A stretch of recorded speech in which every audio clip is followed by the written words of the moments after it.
আমার কোনো শোক নেই, আমার কোনো বিষাদ নেই। হে কুরুবৃদ্ধগণ, আপনাদের নীরবতায় আমার কোনো ক্ষোভ নেই। পিতামহ ভীষ্ম, ক্ষমা করবেন, আপনাকে প্রণতি জানাবার স্থিরতা আজ নেই। আর কর্ণ, তোমার জন্য ঘৃণাও বড় বেশি মনে হয়।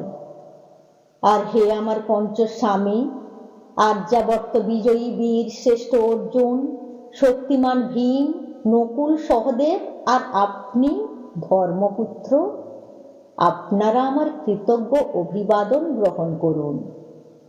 আমি সর্বজ্ঞা নই, যজ্ঞভূমের অগ্নি থেকে আমার জন্ম। ধর্মাধর্মের ক্ষুরোধার পথ আমার অজামিত। আর্যপুত্র, আপনার বিচার তাই আমার পক্ষে ধৃষ্টতা। আপনার কোনো বিচলন নেই, আপনার ধর্ম আপনাকে রক্ষা করেছে বিকার থেকে। কৃতজ্ঞতা জানান সেই ধর্মকে। ভীমসেন, তোমাকে আমি ভালোবাসা দিইনি কখনো, তাই তা ফিরেও চাইনি।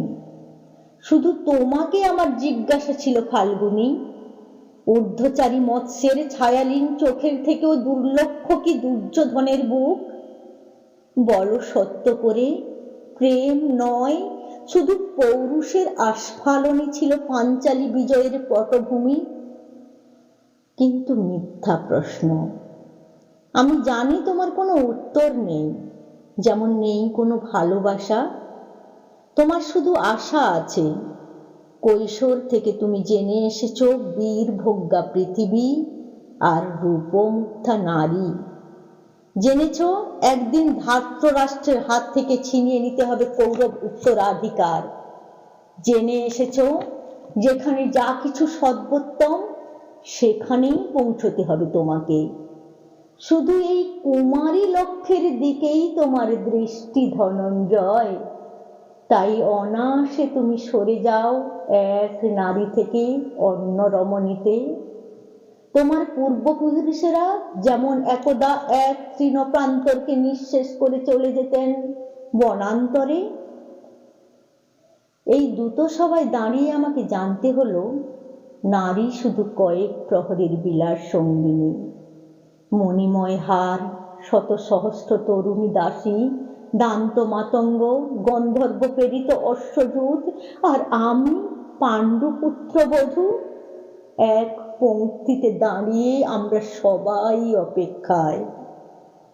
পিতৃগৃহে যেমন দেখেছিলাম আহিরিনীরা দূর গ্রাম থেকে নিয়ে আসে তাদের পসরা, আর তার উপর ঝুঁকে পড়ে লুব্ধ ক্রেতার দল, আমাদের ব্যবহার করার জন্য তেমনই উন্মুখ হয়ে আছে যারা আমার পতির আত্মীয়।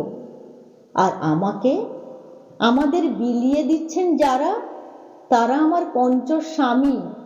বিবাহের মঙ্গলসূত্র হাতে বেঁধে যারা একদিন আমার উপর নিয়ম সিদ্ধ করেছিলেন তাদের অধিকার। না, শুধু এই রত্নমণ্ডিত সভাগৃহেই নয়, আরো আগে আমাকে জানতে হয়েছিল আমার কোনো বাসনা নেই, নেই কোনো নিজস্ব ইচ্ছা। অর্জুন, প্রথম দেখার মুহূর্তে আমার হৃদয় দিয়েছিলাম তোমাকে, অথচ আমার শরীরকে প্রথম আলিঙ্গন করলেন ওই মহাভাগ যার খ্যাতি ধর্মপুত্র বলে। ইন্দ্রপ্রস্থের সৌধ শিখরে যখন আছড়ে পড়ত নববর্ষার জলধারা, যখন আমার কামনা ছুতে চাইতো তোমাকে, আমার অনুৎসুক দেহকে তখন আকর্ষণ করত অন্য কেউ, যে আমার স্বামী। বসন্ত রজনীতে কিংসুকের প্রমত্ত উল্লাস মুহূর্তে তোমার ব্যাকুল বাহু টেনে নিত আমাকে নয়, অন্য কোনো যুবতীকে। বারে বারে আমাকে সন্তানবতী করেছে পুরুষ, কিন্তু তারা প্রত্যেকেই আমার আকাঙ্ক্ষিত নয়। কোনো প্রার্থনা নেই আমার। কুরুবৃদ্ধরা বিলাপ করুন, জ্যেষ্ঠ পাণ্ডব প্রহর গুনুন কোন পুণ্যলগ্নে ধর্মরাজ্য নেমে আসবে মাটিতে। ভীম, অনুগ্রহ করে স্তব্ধ হও। নকুল সহদেব, বিচ্যুত হয়েও না অগ্রজের প্রতি অটল বিশ্বাসে। আর অর্জুন, অন্তঃপুরে যাও, সেখানে তোমার জন্য স্নিগ্ধ শরীর সাজিয়ে রেখেছে তোমার কোনো প্রেয়সী। শোক নয়, লজ্জা নয়, এই রাজগৃহে দাঁড়িয়ে আমি জানলাম প্রেম নয়, শ্রদ্ধা নয়, অধিকার নয়, নারী শুধু প্রয়োজনের।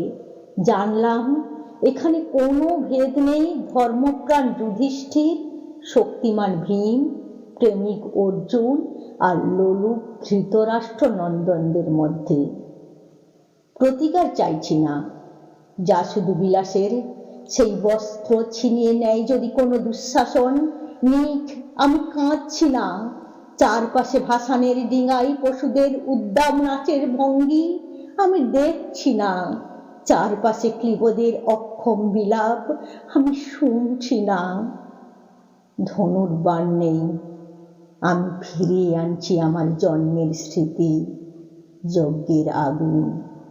দ্রৌপদী নই, নই পাঞ্চালী, নই ভরত কুলবধূ, আমি তৃষ্ণা, যজ্ঞাগ্নি সম্ভূতা, শুধু নারী এক।